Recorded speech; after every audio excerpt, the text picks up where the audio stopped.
Jean-François Lisée. On va juste dire qu'on est d'accord. Thomas Mulcair. Je te donne 100% raison. La rencontre. C'est vraiment une gaffe majeure. Tu viens de changer de position. Ce qui est bon pour Pitou est bon pour Minou. La rencontre. Lisée.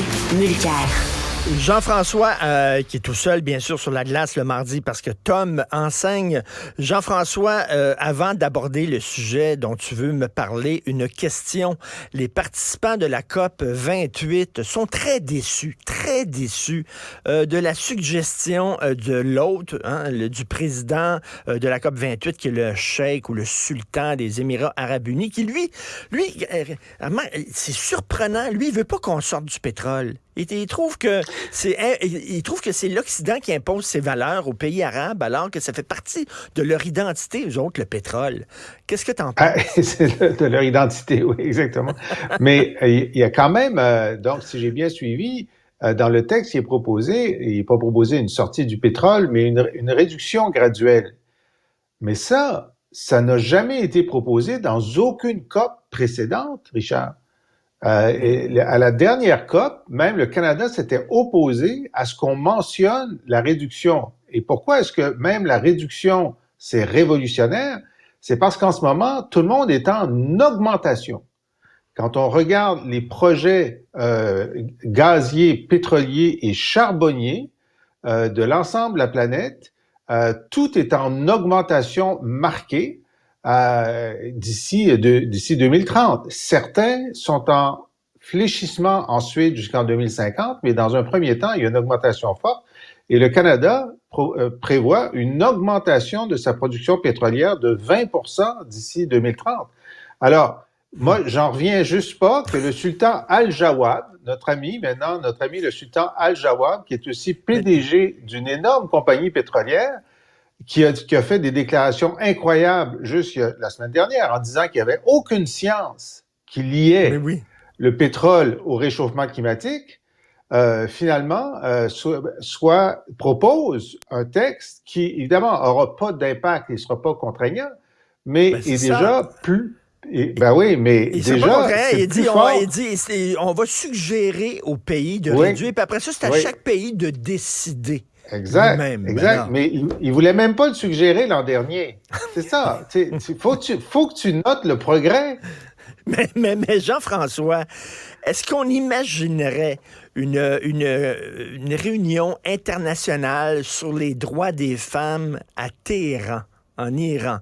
Bien sûr que les mollahs ne seraient pas vraiment contents des conclusions auxquelles les différents participants arriveraient. Je suis pas sûr.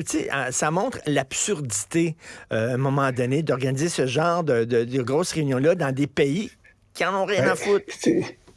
T'es tellement réfractaire à la nuance, Richard. Pour toi, tout est blanc ou noir. Mais par exemple, si on proposait aux pays musulmans de donner aux femmes autant de droits qu'il y en a aux femmes en Iran, qui est le lieu de la révolte des femmes sur le hijab, comme tu le sais très bien, mais ce serait un gain considérable pour les femmes d'Arabie Saoudite, pour les femmes des Émirats, pour les femmes d'Afghanistan. Ce serait un gain parce que les femmes iraniennes, elles sont obligées de porter le voile, d'accord, mais elles peuvent conduire la voiture, aller à l'école, devenir médecin, aller à l'université, ce qui est interdit pour les femmes afghanes. Alors, tu vois, il y aurait quand même un progrès. Bon. Oui, toi, tu vois le verre à demi-plein et moi, plus à demi-vide. Toi, non, c'est pas ça. C'est que toi, si le verre est pas plein, tu vois pas. Moi, si le verre est à moitié plein puis qu'on peut en ajouter un petit peu, je suis content. Jean-François, c'est le temps des fêtes qui commence. Tu veux parler des meilleures séries politiques. J'imagine bien sûr que tu vas aborder House of Cards là-dedans, là. Oui, mais je vais commencer pour te dire la raison pour laquelle je suis tellement de bonne humeur cette semaine, c'est que depuis des années, je veux voir la grande série française Baron Noir avec Cadmerade. Je l'ai vu. Toi, tu l'as vu parce que tu as réussi à avoir des cassettes là, sur le marché noir de la vidéo, etc. Mais les gens comme moi qui n'avons pas un accès... J'ai un là, VPN qui me permet d'aller un voir sur VPN. des sites français. Alors voilà. Donc, D'accord, tu as vu d'accord. Baron Noir. Alors, donc, pour ceux qui ne sont pas encore au VPN, qui est une technologie qu'on me dit assez facile, mais quand même. Oui. Donc, c'est une série de Canal+, qui a été diffusée à partir de 2016, il y a 3 saisons, et jamais diffusée sur une chaîne québécoise. Et moi, j'ai fait du lobby auprès de Télé-Québec et de TV5 depuis des années. À chaque fois que je vois quelqu'un qui est dans l'administration de ça, je dis, franchement, on veut le voir. Et Michel Fortin, qui est au conseil de TV5, que j'avais rencontré l'an dernier, j'ai dit là, Michel, il va falloir que tu nous montres Baron Noir. Et elle m'a écrit la semaine dernière pour me dire, c'est sur le site. Alors, depuis une semaine, Baron Noir, les 3 premières saisons, sont sur le site de TV5 en accès libre. Vous pouvez le trouver sur votre ordinateur si vous avez un accès à TV5 sur votre télévision. Et j'ai écouté les 6 premiers épisodes de la première saison. C'est extraordinaire. Oui. Il y a beaucoup de moyens. Le scénario est très bien fait. C'est très concret. C'est très dur. Et c'est l'histoire. Donc, on est un peu dans une version rêvée, imaginée de l'élection de François Mitterrand au pouvoir, donc le premier président socialiste, et un de ses députés adjoints, mandarins, est pris dans un scandale où, pendant la campagne présidentielle, le président le lâche et il devient son ennemi. Et là, on va voir toutes les techniques qu'a le président pour essayer de s'en débarrasser et ce député pour essayer de nuire au président. Mais c'est fait avec une connaissance de la mécanique politique vraiment superbe, y compris au niveau local. Au niveau local et au niveau national. Et on passe constamment du niveau local au niveau national. Tu l'as vu, toi? Je l'ai vu, il faut vraiment être très attentif, ça va très rapidement, les dialogues, et tu sais, c'est pas le genre que tu écoutes écrasé sur ton sofa avec des chips, là. Il faut que tu sois très attentif pour comprendre exactement les tenants, les aboutissants de tous les jeux politiques, là. Un peu comme House of Cards, mais c'est absolument brillant, et moi, je suis un fan fini de Cadmerade, qui est un acteur fantastique qu'on voit surtout dans des comédies, mais là, c'est comme un de ses premiers rôles dramatiques, il est formidable. Juste pour montrer comment, donc, il y a les grandes manœuvres au niveau national, mais il y a les petites manœuvres au niveau local. Et évidemment, dans le système français, il y a 2 tours, et dans la gauche, si tu arrives le premier de la gauche au premier tour, tout le monde se rallie derrière toi. Alors, le président essaie de faire en sorte que le candidat de la gauche écologique passe devant Cadmerade pour l'écarter du premier tour. Et pour y arriver, ils font en sorte que les communistes, qui sont de la gauche, se rallient aux écologistes, ce qui est un peu contre nature, mais le président promet un poste important au candidat communiste local pour qu'il se rallie. Et là, il faut qu'il se dépêche parce que c'est quelques jours avant le premier tour. Donc, là, c'est avant Internet. Ils ont des téléphones pliables d'ailleurs. Ils n'ont pas des téléphones intelligents. Alors, c'est des tracts. Il faut que les communistes distribue des tracts dans les quartiers communistes pour dire aux communistes de voter écolo. Alors, le Cadmerade envoie quelqu'un à l'imprimerie savoir il y a combien de tracts. Alors, sous une fausse représentation. Et puis là, il dit, OK, donc ils ont seulement, je ne sais pas, 10 000 tracts, donc ils vont les distribuer dans les boîtes postales des quartiers communistes. Donc, il envoie ses militants avec des crochets prendre les tracts dans les boîtes aux lettres de chaque électeur communiste pour dire, s'ils ne le savent pas qu'ils doivent se rallier aux écologistes, ils vont voter pour moi. Voyez, ça l'a inspiré probablement la candidate de Québec solidaire, non? C'est sûr qu'elle a vu ça. Qui a fait enlever les tracts du PQ. Mais c'est vraiment très bon. Écoute, il y en a plein de bonnes séries politiques. De plus en plus, il y en a. House of Cards, Bergen, entre autres, sur la première femme présidente. C'est quoi? C'est en Suède ou Danemark, je crois? Danemark, oui, Danemark. Alors moi, je dis, écoutez, d'abord,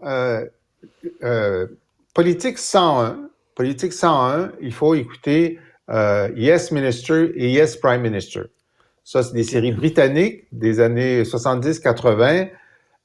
Très petit budget. C'est presque du théâtre.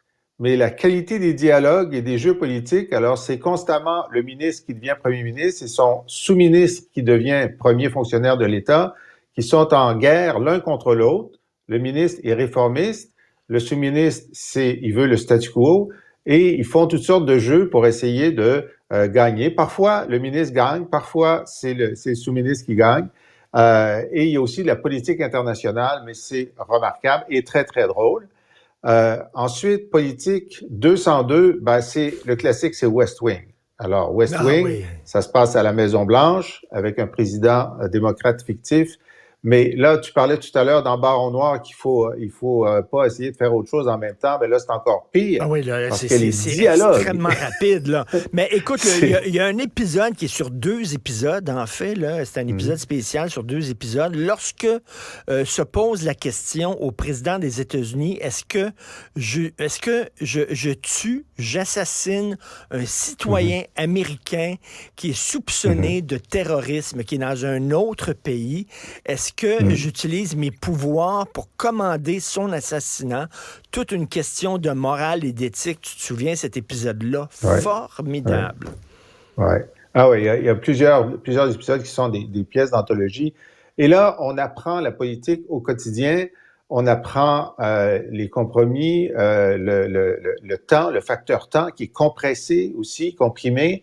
C'est le plus proche de la réalité, c'est-à-dire que c'est pas cynique, c'est plutôt positif, mais ça te donne l'heure juste de vraiment ce qui se passe au centre du pouvoir américain. Le côté humain aussi, hein, les histoires d'amour qu'ils peuvent avoir entre les personnes qui travaillent ensemble, les histoires de couchettes et tout ça, là, parce que ils passent leur vie totalement dans le même corridor, Absolument. Ces gens-là. Tout à fait. Alors, Absolument. Est-ce qu'on a politique 303? Il y a ces scènes aussi de corridor. Hein. C'est ça qui est dans West Wing. Il marche, le président marche, ses conseillers arrivent, partent, et là, c'est filmé. Pendant qu'il marche, écoute, combien de fois il faut qu'il le fasse avant d'avoir la bonne prise, je ne sais pas. Alors donc, politique 303, ben là, on passe au cynisme politique. Et pour le cynisme politique, moi, la meilleure, c'est Boss. Boss, il y a 2 saisons, c'est un maire corrompu de Chicago qui apprend dans la première minute de la premier épisode qu'il va mourir.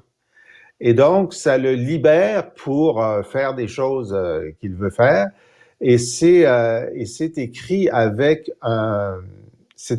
une mitraillette. C'est tellement savoureux, c'est tellement drôle, c'est tellement dur, puis vraiment. Alors, Boss et c'est Chicago, hein. Chicago, là. C'est Chicago. C'est Midwestern, là. C'est comme. Oui. Puis les rivalités entre les groupes ethniques, puis bon. Alors ça, c'est vraiment, pour moi, c'est excellent. Ensuite, évidemment, House of Cards, les 3 premières saisons. Ensuite, ça devient un peu n'importe quoi. Oui. Mais les 3 premières saisons dans House of Cards, c'est aussi l'idée de quelqu'un qui a aidé le président à être élu, donc un sénateur, je pense, qui a aidé le président à être élu, qui pense qu'il sera récompensé en ayant le poste de secrétaire d'État, mais qui est floué. Et à partir de ce moment-là, il décide d'avoir la peau du président, mais sans le lui dire, seulement par un certain nombre de stratagèmes extrêmement bien faits pour faire en sorte de devenir vice-président et à la fin de devenir président. Mais c'est remarquable, évidemment, c'est avec l'acteur maintenant... Persona non grata, là, maintenant. Si vous regardez cette série-là, regardez ça avec les rideaux tirés pour pas que personne vous voit en train de regarder. Mais Jean-François, est-ce que tu as déjà vu, parce que c'est une adaptation américaine d'une série britannique des années 80. Oui. La série originale britannique, je la préfère. Elle est vraiment, vraiment bonne. Ben, elle est bonne. Moi, j'avais vu à l'époque, je suis assez vieux pour l'avoir vu au moment où ça passait. Il y a aussi 2 ou 3 saisons. C'est très bien fait et c'est très britannique aussi. Donc, il y a un style, une façon de voir les choses, une façon de se comporter qui est différente. Mais j'ai quand même, ayant vu les 2, moi, je donnerais la palme à la version américaine pour les 3 premières saisons, mais on peut déguster et voir les différences aussi entre les 2. C'est intéressant. Et Alors, au Québec... Oui. en terminant, au Québec... Duplessis, vraiment. Là, Oui. Je ne sais pas où on peut voir la série Duplessis. Est-ce qu'elle est en ligne quelque part sur une des nombreuses plateformes? Je ne le sais pas. Scénario, dialogue formidable de Denis Arcand avec une interprétation de Jean Lapointe magistrale. Oui. Le seul problème avec Duplessis, c'est que ça a complètement réhabilité le personnage et le côté obscur n'est pas assez présent. Moi, je pense que Duplessis, juste de dire qu'il a retardé de 25 ans la Révolution tranquille, c'est extraordinairement, je pense que ça ternit la totalité de son mandat. Il y a d'autres raisons de le détester à part ça, mais effectivement, les gens de nos générations se souviennent de Duplessis. Non, ils se souviennent de Jean Lapointe, oui. qui le rendait sympathique. Mais il y a une autre série il le rendait truculent. Hein? Oui.